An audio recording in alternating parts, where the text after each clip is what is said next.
From the station working for you, this is Good Morning Indiana, streaming now. It's Friday, November 13th, and right now on Good Morning Indiana. I think regardless of what the school's decision is, the ultimate decision is going to be what's best for our family. Thousands of Marion County students will be moving to online learning. This morning, we're looking at the resources available for families. Parents are kind of expected to be in the room. So I feel like I'm doing kindergarten all over again. It's hard. Some parents are concerned about the threats their kids could face online. We're working for you and looking at the protections every family should be taking. There has been some confusion with absentee voting during the election. What we need is to really modernize our election laws. WRTV Investigates is taking those concerns to state lawmakers to find out how to fix it. And school cafeterias look different these days with lots of students learning online. Now at 6 o'clock, the Rebound Indiana is looking at how one local school district is making sure that students get fresh local produce. We want to welcome you in here to Good Morning Indiana on this Friday, and thank you for joining us. I'm Nicole Griffin in for Rafael Sanchez. Nicole, thanks for joining us here today, and I'm Lauren Casey. Kyle Mounts is in for Todd today, so we've got the whole weekend crew with me here today. Very fun, and Kyle, you don't have the most fun news in the forecast. It's not horrible, though, so no major complaints, I guess. Yeah, it's not too bad. Yeah. You know, it is November, so we knew reality was going to settle back in here, and it certainly has. We had one system that brought a couple of very light showers around Peru, Logansport earlier this morning, but you can see that's already lifting off to the north and east. We are going to see a lot of sunshine today, so we will enjoy that. You notice there are just a few more clouds across northern areas this morning. Temperature-wise, upper 30s in Indianapolis, middle 30s for you right now in Lafayette, and 40 with mostly clear skies in the Bloomington area. Winds, they're starting to pick up here, especially across the western portion of the state. As we look at Lafayette, west wind at 10 miles per hour, so it will be a little breezy for kids at the bus stop here this morning with temperatures in the upper 30s. So you're going to need the layers. You're going to need them even as we head into the afternoon with some sunshine, because I don't think our temperatures are going to get out of the 40s today. And we will add in that breeze here that as we go through the afternoon is about 10 to possibly 15 miles per hour. But as we head into the weekend, it's going to gust closer to 40 miles per hour. Lauren will have more on that in just a little bit.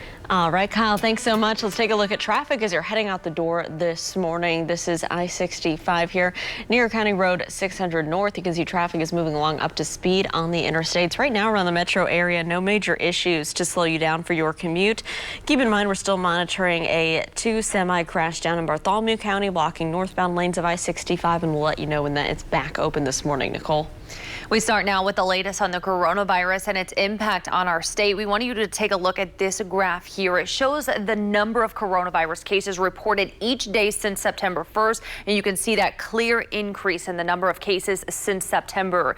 Health officials confirmed more than 6,600 new coronavirus cases on Thursday. It's the first time Indiana has recorded more than 6,000 cases in a single report. State health officials also confirmed 51 more Hoosiers have died with the coronavirus. An average of 42 people in Indiana have died each day over the last 7 days. Since the pandemic began, nearly 4,600 Hoosiers have died with the virus. Well, it's been a possibility since the beginning of this unprecedented school year. By the end of the month, all Marion County students will be out of the classroom, back to virtual learning. WRTV's Kelsey Anderson is joining us live this morning with resources for Marion County students and their parents. Hey, Kelsey.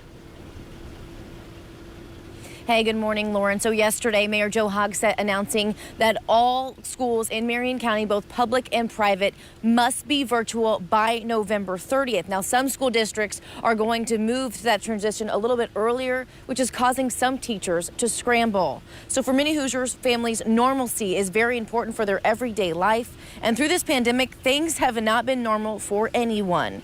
We spoke to Jessica Moore, and she says now that her kid's private school is required to go virtual again, that normalcy isn't going to come easy. Schools in Marion County, public and private, have been ordered to go to virtual learning by November 30th. This order will last through January 15th. Moore hopes the government steps in to offer some help during this time because she knows people are going to struggle with this change. Whether it's through employment, through health care, access to food, childcare, because there are a whole lot of folks who are essential workers who are still having to go to work every day. and then trying to figure out what you're going to do with your kids. So there are currently 3 community learning sites open across Indianapolis where parents can bring their students for 1 day of free supervised e-learning. Those sites were recently extended through December 17th, and you can find the locations and register at communitylearningsites.org. And you can head to WRTV.com or download the WRTV News app for more information on what your school district is doing amid this big change. Reporting live, Kelsey Anderson, WRTV. Kelsey, thank you. Later this morning, we'll learn more about IPS's plan to transition to e-learning. The district already announced they would go remote for all grades starting Monday, November 23rd. That's a week earlier than Marion County's requirement.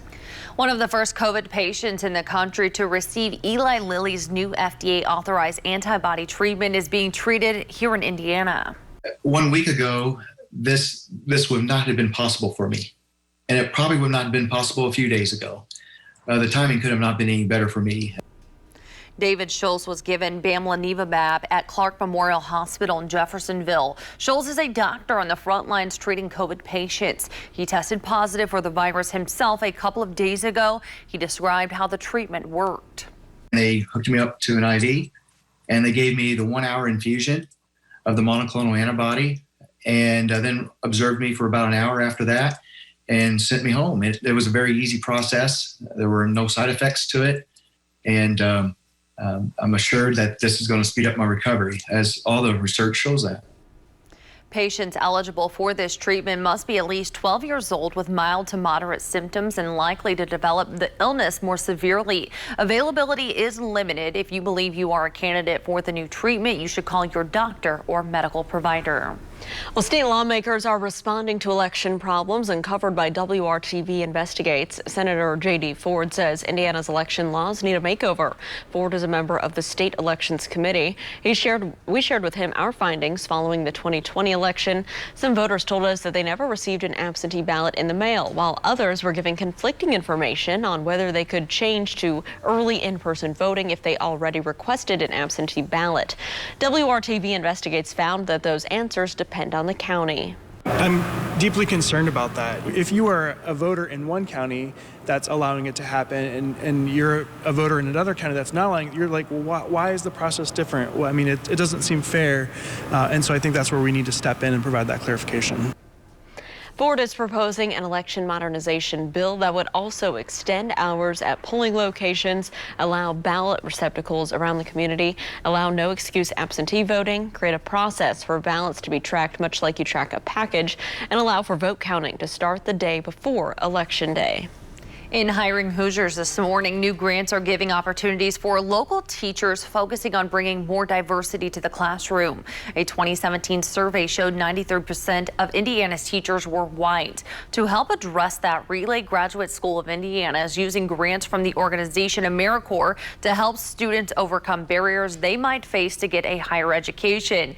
I talked with Dillian Williams, who is participating in the program.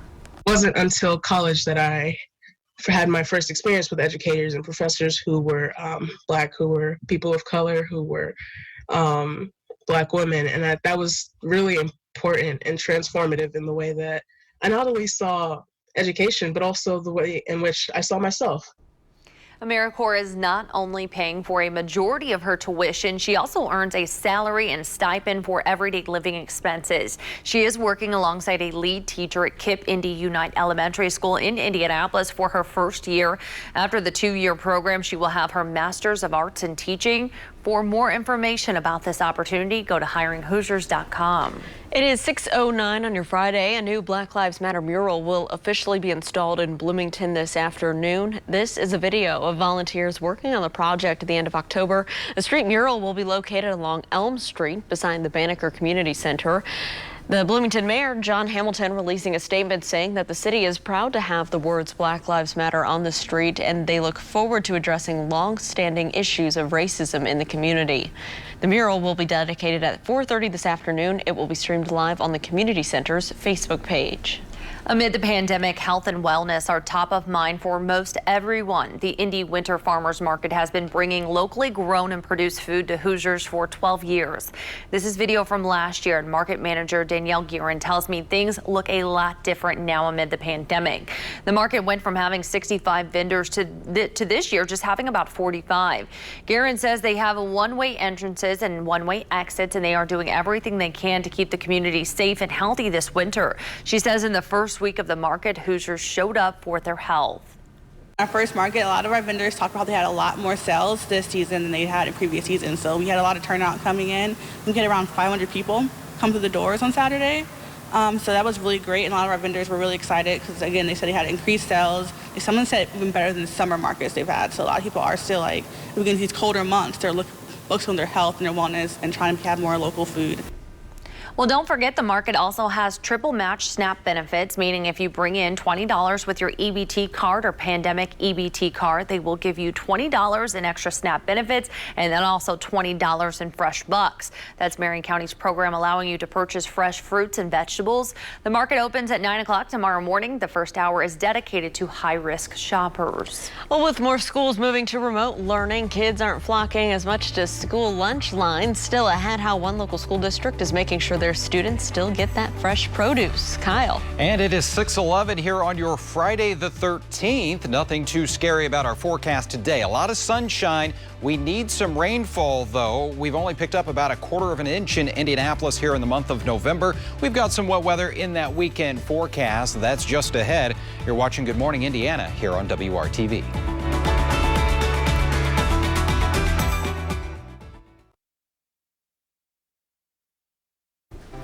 Many students are virtual learning this year, and that means school breakfasts, lunch, and cafeterias look different, and food service directors are working to adapt. Yeah, so with Indiana Grown, we take a look at how one local school district is incorporating fresh local choices while making the process safe for both students and staff. 3, 4, 5, 6, 7, 8. High school students at Franklin Community taking their choir rehearsal outdoors during a school year that looks anything but normal. I look at our littler kids in the elementary schools, and it's so regimented. Which is why Jill Overton, the director of food services for the district, is working hard to bring smiles to kids' faces. Just to kind of throw some things out there occasionally to make it fun. Even if it's just a special treat with their prepackaged lunch. It's still trying to keep things as normal as we can because there's so much that's not normal. Normally, Overton, who oversees all aspects of the Grizzly Cubs' food in their 8 school buildings, puts a strong focus on locally grown fresh foods. And here in Johnson County, connecting with their agricultural roots is an important part to the food service plan in Franklin Community Schools. In her position, she's tasked with menu planning, nutritional analysis, staffing, hiring, training, and communicating with the Department of Ed. The last 3 school years, we pretty much exclusively purchased apples locally from the Apple Works. Salad bars were huge in our 8 schools. We did purchase locally from a farm in Morgantown. We had some artisan lettuces that we added in. And she's still trying her best to shop local when she can. Prairie Farms. We still contract with Prairie Farms. Prairie Farms is local. Plus, the pandemic adds new challenges to the dining experience. Pretty much everything we can is prepackaged to keep it safe. We want parents to know that we are doing everything we can to keep the kids safe as well. She says sanitation is nothing new to her department, but their usual practice of customized meals and salad bars has now turned into pre-wrapped meals and more grab and go. And she's working with new guidelines that extend the free summer meal program for students through the end of the year through the USDA. I think it's a great opportunity for those who might have still been struggling a little bit to have a little breathing space. And virtual learners can also sign up for those meals, both breakfast and lunch. That extension for free meals goes for all public schools in the state. So reach out to your child's school if you do have any questions. And look back at all of our stories this week with Indiana Grown. Just go to our website, WRTV.com/rebound. It is 6:16. It is finally Friday, and Kyle Mounts is standing by with a look at today's forecast. Hey, Kyle. Yeah, good morning to you. And we are getting a weather system that's sliding through. That is going to bring in some cooler cooler temperatures, and you notice that across the western portion of the state. You're now down to 33 in the Terre Haute area, 35 in Lafayette, while we're a little closer to 40 degrees from Indianapolis, Muncie into Bloomington. There's some real cold air locked up here in the northern portion of the country. Fortunately, this will stay off to our north and west as we go through the next couple of days. But for today, temperatures will only get into the 40s, 43 degrees here by 10 a.m., about 46 to 48 or so for that afternoon high. And then as we get into the evening hours, those numbers dropping off quickly, middle 30s at 8 o'clock tonight. So your high temperature today, it should be in the lower 50s, around 53 degrees. You'll be 10 degrees cooler than that in Kokomo. Upper 40s in Muncie, Anderson at 47. We'll get 47 in the city, and then we'll see those temperatures getting into the lower 50s around Connorsville, Martinsville at 51 today, and 53 in Bedford, 52 for you in Columbus. So we'll keep the cool air going. A little bit of a breeze into the afternoon, but it's really windy this weekend. Saturday and Sunday we'll get high temperatures a little bit warmer, lower to middle 50s for us, but also some rain that does start to develop. And we can see that on TrueCast. This is Saturday at 1 o'clock in the afternoon. Increasing clouds at that point. May see a few of those showers moving in around Sullivan into Brazil, mainly areas south of I-70. It'll be scattered light showers mainly as we go through about 6 o'clock in the evening, and then it becomes more widespread for us. Maybe a couple of rumbles of thunder here. This is TrueCast 10:30 on Saturday night. That's really where we'll see the most widespread of our rainfall, because as we get to 6 o'clock Sunday morning, good news is this is a pretty quick moving system for us, so the rain threat will be out of here pretty early in the day, leaving behind about a ½ inch of rain. Could see some areas, especially if you get a thunderstorm, a little more than that, maybe 6/10 around Indy into the Muncie and Lafayette areas. But then we're going to be left with some winds. Notice those also start to ramp up here as we go into Saturday night. We could see those gusts over 40 miles per hour. So a wind advisory is going to be possible for us. Winds will turn out of the west on Sunday and continue to gust between about 30 and 40 miles per hour.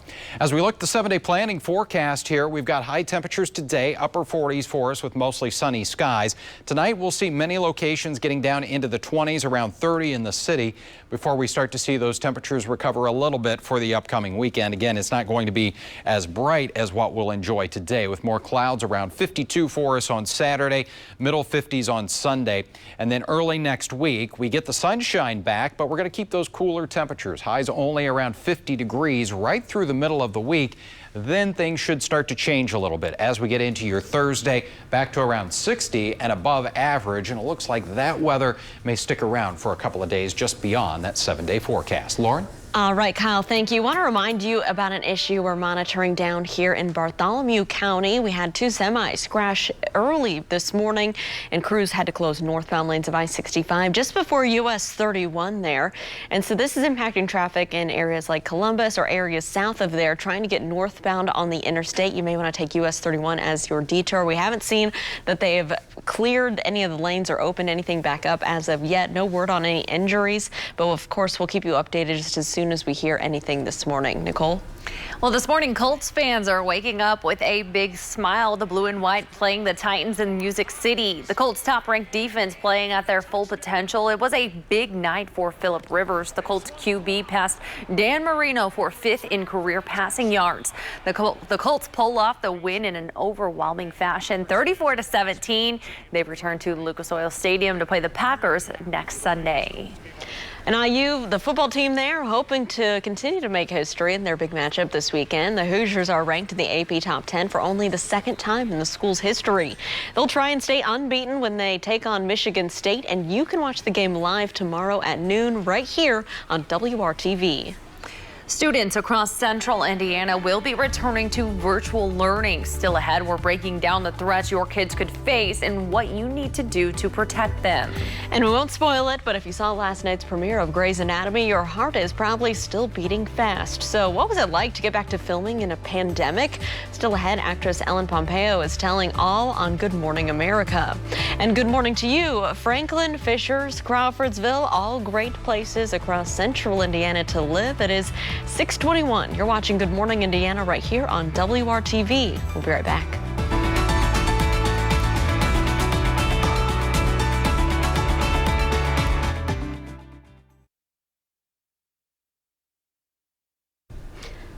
Welcome back to Good Morning Indiana. It is time now to take a look at the stories trending here at 6 o'clock. That's right, Nicole. And so a North Texas woman has once again met the son that she placed for adoption 45 years ago. Brenda Van Sickle was 16 years old when she gave birth, and she got about 15 minutes with her son before a nurse took him away. A few months ago, Wesley Fenner called asking if Van Sickle had placed a son for adoption back in 1975. Well, the pair, as you can imagine, had an emotional reunion in Terrell, Texas. They say this is just the beginning of their journey. I love those stories. I do too, and I like how they were taping from far away, just to get the moment. Yeah, that's so cool. Yeah, well, Kenneth Meredith and his wife Betty have been together for 70 years, but COVID has unfortunately been keeping them apart. But 96-year-old Kenneth has been living in Bourneview Care Home in Birmingham, UK, unable to see his wife Betty. When the separation became too much, Betty and the care home staff devised a plan. They surprised Kenneth with a romantic reunion and announced Betty was moving in with her longtime husband. Aww. That is so sweet. I'm glad they did that for them. I love all the decorations too. So it kind of looks like Valentine's Day. Yeah. Oh, love that. Some good news on this this Friday. You always early. need some good news on Friday. Yeah. Now to Kyle. Come on, Kyle. Take it away. Wow, that's a lot to live up to. I got sunshine, so there's some good news. We're not going to need that umbrella today. We've got some temperatures that are starting off for us in the upper 30s to around 40 degrees. Winds are calm right now downtown, but they will start to kick up here a little bit this morning. In fact, as we go through the day, temperatures that make their way to 45 at noon will then slide back to around 43 here at 5 o'clock in the afternoon. So a below average day. That's how we end the week after setting some records on Monday and Tuesday. Now, rain chances are in the forecast, but that's not until we get late in the day on Saturday. So if you do have some outdoor plans on Saturday, much of those will be with some dry weather, but it's when we get into the overnight that we could see about a ½ inch of rainfall. Closer look with TrueCast on that wet weather for the weekend is just ahead. All right, well, thousands of local children are taking at least some of their classes online this fall. But how safe are your children from online threats? Working for you, John Matarese shows us what every parent should check for so you can stay safe and so you don't waste your money. Online learning is no longer a novelty, and while many of the glitches and Zoom bombings of last spring have now been fixed, experts say children still face many threats. Anisha Collins is the mom of an elementary school student learning remotely. She worries what her son is exposed to when she's not watching. I already don't want my son on the iPad and computer a lot because it's like when we get on there, he's already on YouTube. But distractions aren't the biggest concern of kids spending most of their day online. Scammers and predators know that lots of kids are on their computers right now.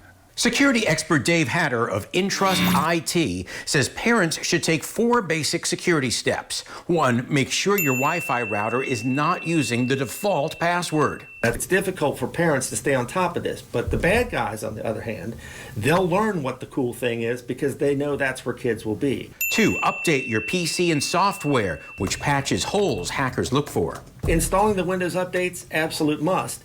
But you got to make sure you're updating Zoom as well. You got to make sure you're updating the other software that you're using. 3, instruct your children to watch for strangers on TikTok, Instagram, and other sites. Warn your kids about this sort of thing. Tell them don't give out personal information to anyone you don't know. And 4, consider parental control software for younger children like NetNanny. PC Mag also suggests Custodio, Kaspersky Safe Kids, or Norton Family Premier. Some of these will run your computer through a VPN to encrypt your data. I always feel like hands-on is better. Anisha Collins just can't wait for full-time school to return. I wish they were back in school. Yeah. Finally, make sure your school follows safe Zoom guidelines, such as all guests must be invited in. That way there's no surprises and you don't waste your money. I'm John Matarese. Good Morning, Indiana.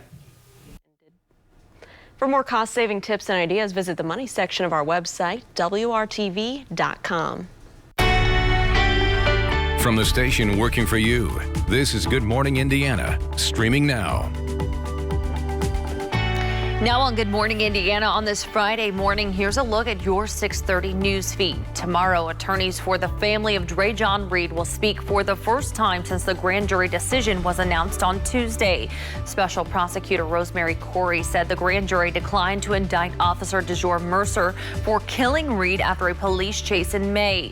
Indy 10 Black Lives Matter is planning a march for justice following the news conference. Indiana University says the fraternity house has been shut down through at least next summer. IU says Delta Upsilon violated Monroe County COVID-19 regulations when it hosted a large Halloween party.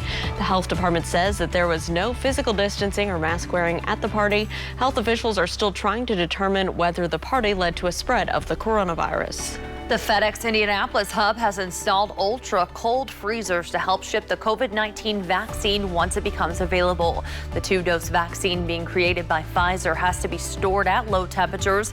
FedEx is working with the Department of Health and Human Services and other agencies on plans to distribute the vaccine. The company's Indianapolis operation is its second largest express hub. We want to welcome you in here to Good Morning Indiana on this Friday morning. I'm Nicole Griffin in for Rafael Sanchez. All right, well, thank you for being with us, Nicole, and helping us out on this Friday. And Kyle Mounts has been in for Todd Clausen, breaking down a cooler forecast here. It's starting to feel like November as we're pushing towards the holiday season, Kyle.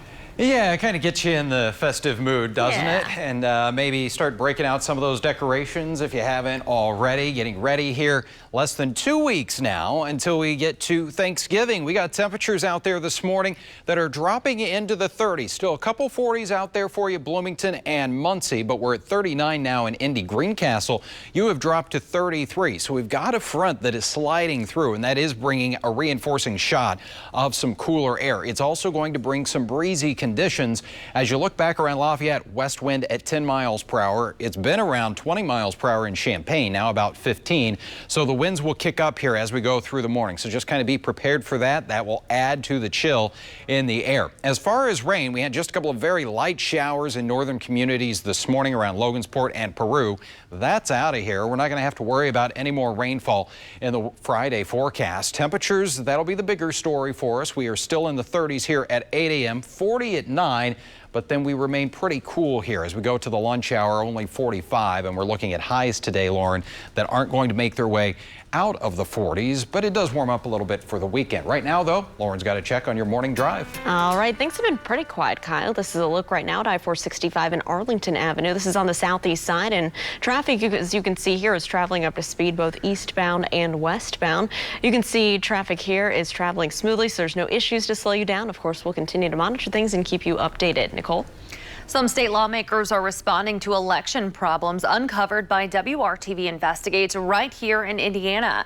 Democratic State Senator J.D. Ford says Indiana's election laws need a makeover. Ford is a member of the Senate Elections Committee. We shared with him our findings following the 2020 election.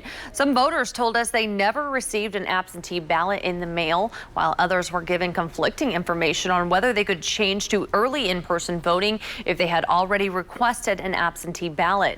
WRTV Investigates found those answers depend on the county.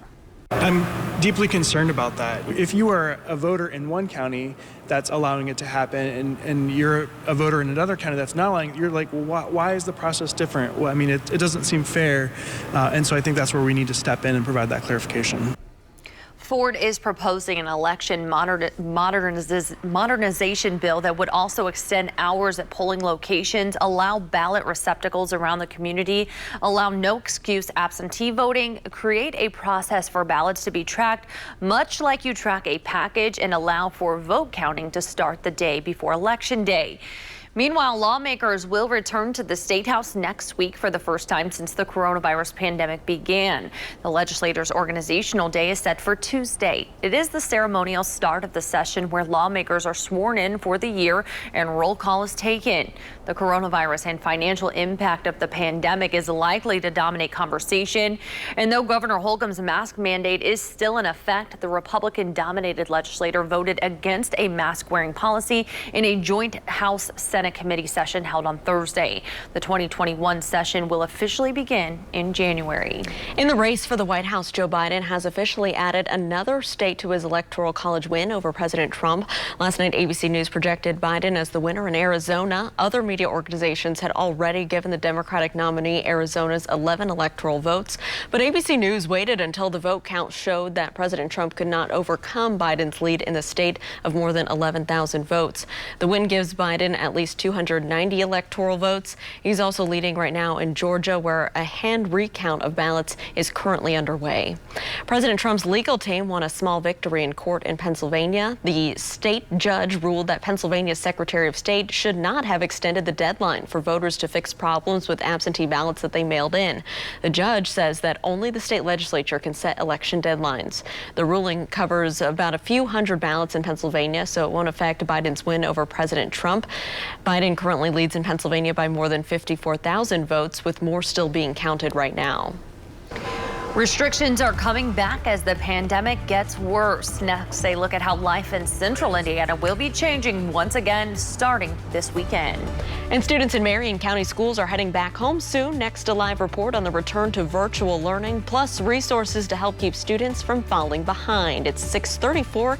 Stick around, we'll be right back.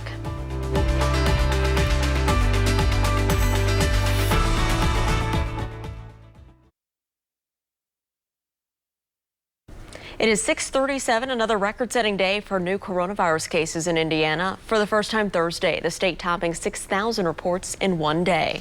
And as cases continue to rise across the state, here in Marion County, new restrictions are going into effect to help stop the spread of COVID-19. Indianapolis Mayor Joe Hogg said announcing the changes just one day after Governor Eric Holcomb pulled the state out of stage 5. All but 5 Indiana counties are in the orange or red status, meaning a moderate to high risk of community spread. Marion County, which never made it to stage 5, is in the orange with a 7-day positivity rate of nearly 10%. Mayor Hogsett says making an effort to slow the spread of the virus in public places is as important as taking precautions at private and smaller family events. Please recognize that this virus doesn't care if you are in public or not. And social gatherings that you have at your house are just as dangerous. I want to be blunt. There is no responsible way to pretend that this Thanksgiving and the ensuing holiday season that follows will in any way be normal. Here's a snapshot of some of the changes that will take effect in Marion County beginning Monday. Bars and entertainment venues will be capped at 25% indoor capacity. Restaurants at 50%. Large gatherings will be capped at 25% capacity, and religious events at 75%. Gyms and fitness studios will be capped at 25% capacity. We have the full list of restrictions right now at WRTV.com. And at 6:39, Mayor Joe Hogg said also announcing schools must transition to virtual learning by November 30th. Our own Kelsey Anderson is joining us live this morning with how parents are reacting to that big change. Hey, Kelsey. Hey, good morning. So right now, health officials are saying that we are at a critical point in the fight against COVID-19. Here in Marion County, they suspect that soon we'll be seeing 1,000 positive cases a day. And that is why on November 30th, the mayor has required that all schools be virtual. Again, that's by November 30th. So we spoke to Casey Chambers, and she's substituting for a teacher in Wayne Township who is out on quarantine because of COVID-19. She says she and other teachers weren't shocked by the news yesterday, many saying it was just a matter of time. And though the countywide order doesn't require schools to go virtual until November 30th, the superintendent emailed families yesterday saying they'll actually be returning to e-learning next Monday, the 16th, 2 weeks earlier than they need to. Some of them were like, okay, we've got this, that's good. And then there's some that was like, oh my gosh, what are we going to do? We've got to do this, we got to do that, we got to get this done, we got to get that done. I wasn't prepared for it this soon. The health department director, Dr. Virginia Kane, says the county's original threshold for going fully virtual was 13% positivity. With high schools now at 18% and middle schools at 14% positivity, she says numbers are simply trending in the wrong direction. Though Chambers says her family struggled initially and was against e-learning because of issues with internet, she'd rather be safe and healthy. Now, there are 3 community learning sites across Indianapolis that are offering some free services for Indianapolis residents in Marion County. You can learn more about those, plus what your school is doing amid this big change over on WRTV.com or by downloading the WRTV News app. Reporting live, Kelsey Anderson, WRTV. Kelsey, thank you. And one thing that is not changing under the Marion County Public Health Order, church capacity. Right now, they can be at 75%, and it is expected to stay that way. We spoke to Pastor James Jackson of Fervent Prayer Church, and he says COVID-19 precautions like temperature checks, social distancing markers, and extra sanitation efforts are already in place at his church. But Pastor Jackson says many of his parishioners are still choosing to attend virtually, and that could be the case for a while. Things were already changing for a lot of people, and I think that COVID-19 accelerated that change. I think we're seeing a new generation of godly people or churchgoers who may not always arrive at the public worship space, but they're still worshiping, and the worship is in their hands. Pastor Jackson says if the demand for in-person services increases, he will add additional service times to make sure they never have to turn anyone away. We know a vaccine is close, but when will you be able to get one? Next week, we take that question to one of the leaders of the nation's top COVID-19 task force, Kyle. And it's about to turn 6:43 here on your Friday morning. Temperatures are starting off a little warmer than what we had yesterday, but that's some false confidence because we will end the day in the 40s. At least we've got some sunshine this weekend, 50s with rain developing. We will break down that timeline. You're watching Good Morning Indiana on WRTV.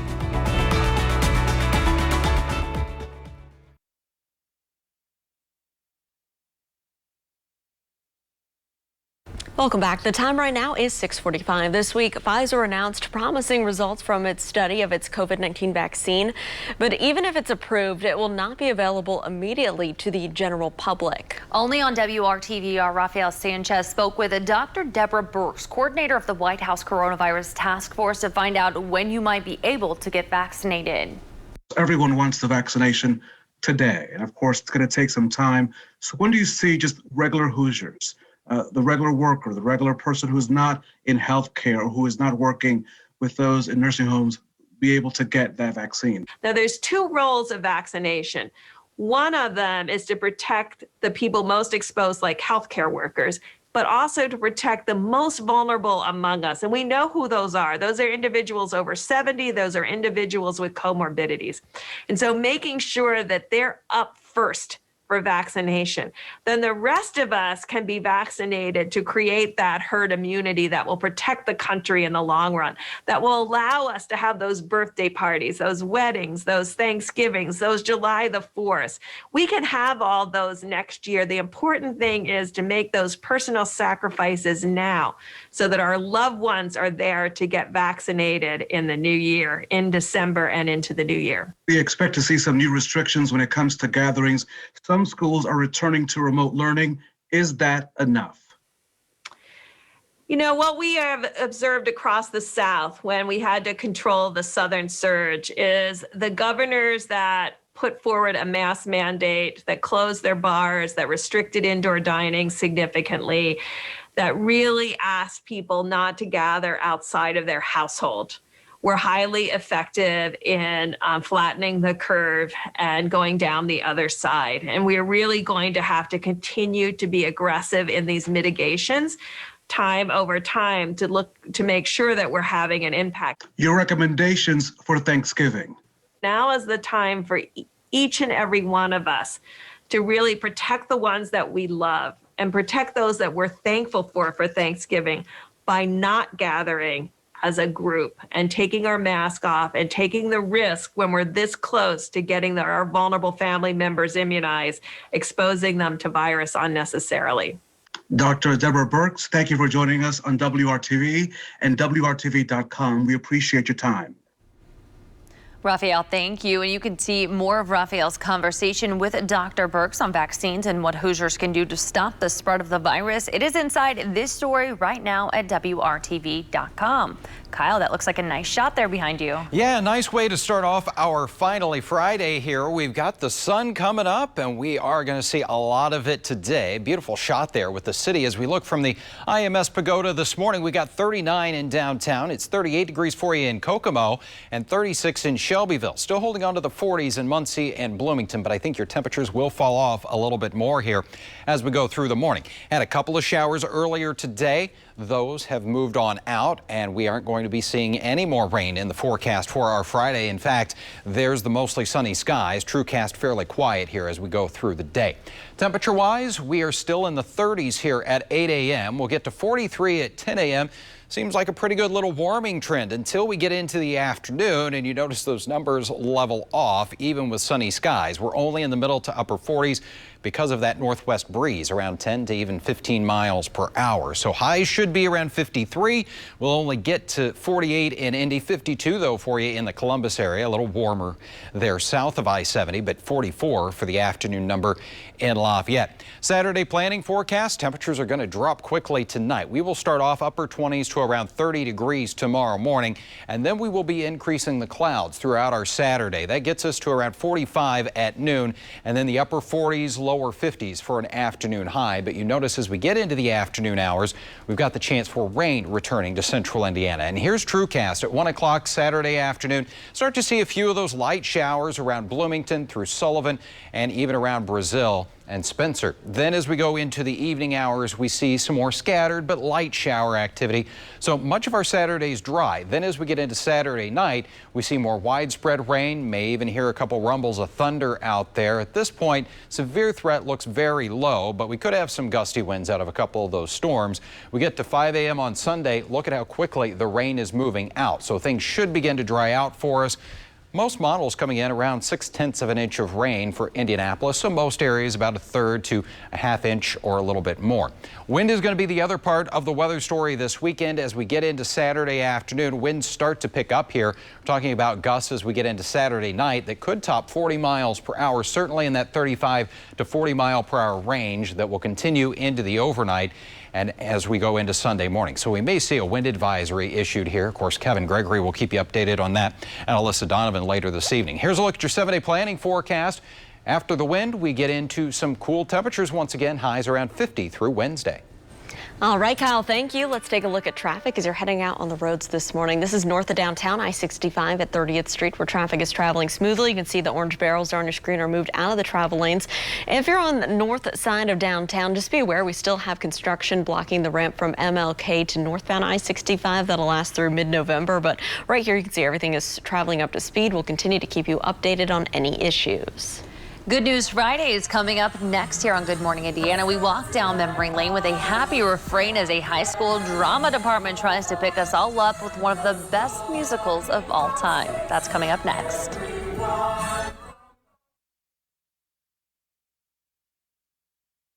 It's time for some good news to end our work week, and we start with a way that you can help someone stay warm this winter. That's right. The Creating a New Society coat drive is happening tomorrow. The group plans to give away more than 400 coats, and even though the event will look a little different this year with COVID-19 safety measures in place, they say keeping a child warm should never be something families worry about. The coat drive starts at 9 a.m. tomorrow at the John Bonner Center. The coats are free for kids 17 and under. Children who receive the coats must be present, and any family that arrives can also take home free food while supplies last. Well, you may have a lot less people at your house this Thanksgiving, and that means you might not want to cook a full turkey. That is why Purdue Foods is offering a new alternative. They're called Thanks Nuggets. They are exactly what they sound like, nuggets made out of turkey. They come in two varieties, dark turkey meat and cranberry and breast meat. The nuggets go on sale today, and cooking instructions say they only take 12 minutes to heat up.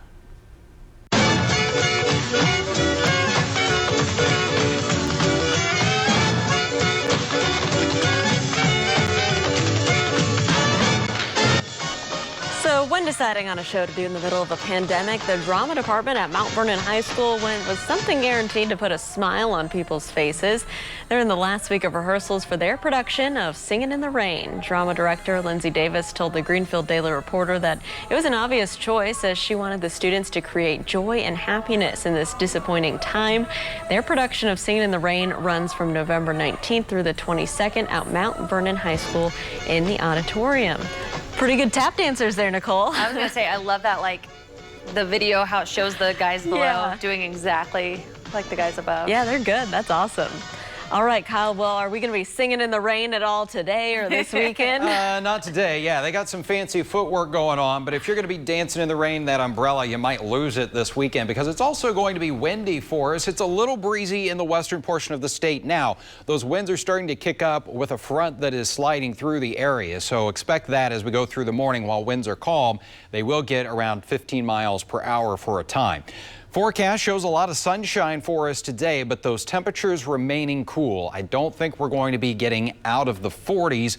Temperatures that'll be 43 degrees at 10 a.m. will only rise about 3 more degrees here at 2 o'clock to 46 for that afternoon high, around 46 to 50 across central Indiana. And then if you're heading out for some high school football tonight, layer up because at 6 o'clock temperatures are 40 degrees. That means by kickoff we are already in the 30s. Fortunately, winds should be a little lighter at that point. And the weekend, rain will develop for us as we get into Saturday, especially the evening and overnight. Could see about a ½ inch or a little more of rainfall, but those wind gusts Saturday night and Sunday could gust between 30 and 40 miles per hour. Next week, temperatures, they're going to hold right around 50 until we get to Thursday. Then there's signs of a warm-up coming our way, lasting into Friday. All right, Kyle, thank you. And here's a beautiful look at the sun coming up over downtown Indy. We're back in 25 minutes and Good Morning America with news, weather, and traffic. Thank you so much for joining us on this Friday. Have a great day.